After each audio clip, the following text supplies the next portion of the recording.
Hi, I'm Conrad Storad, Arizona children's author, and this is a brand new story that just rolled off the press earlier in March, Monster in the Rocks.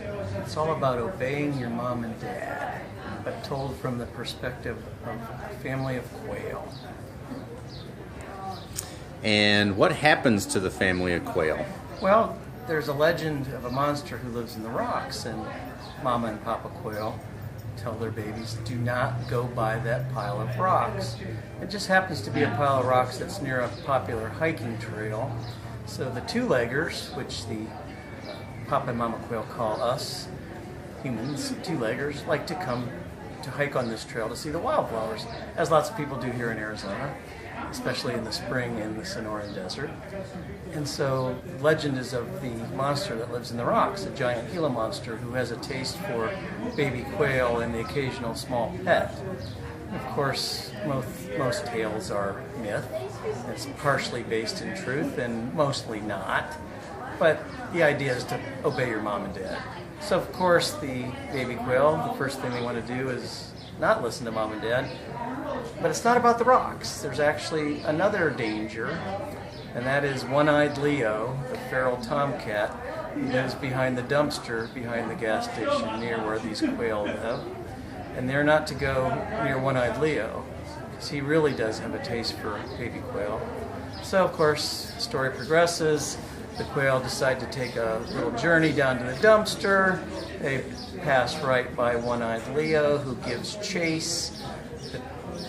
Chicks then proceed up the trail past the pile of rocks where they're not supposed to go, where the Gila monster just happens to be sunning itself.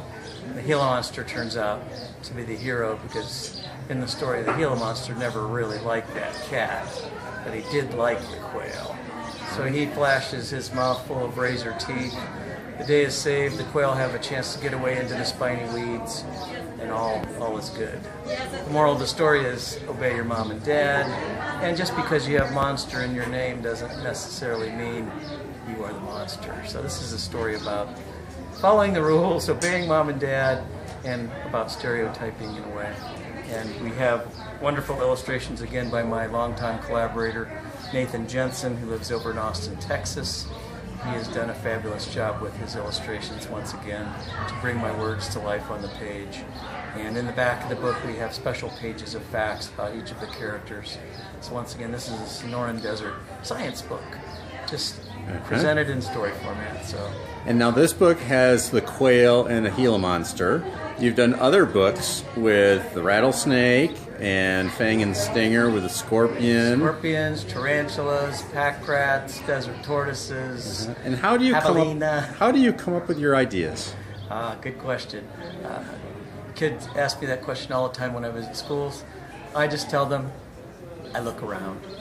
Keep my eyes and ears open. There's ideas everywhere. You just have to learn how to see them, learn how to hear them, and you're set.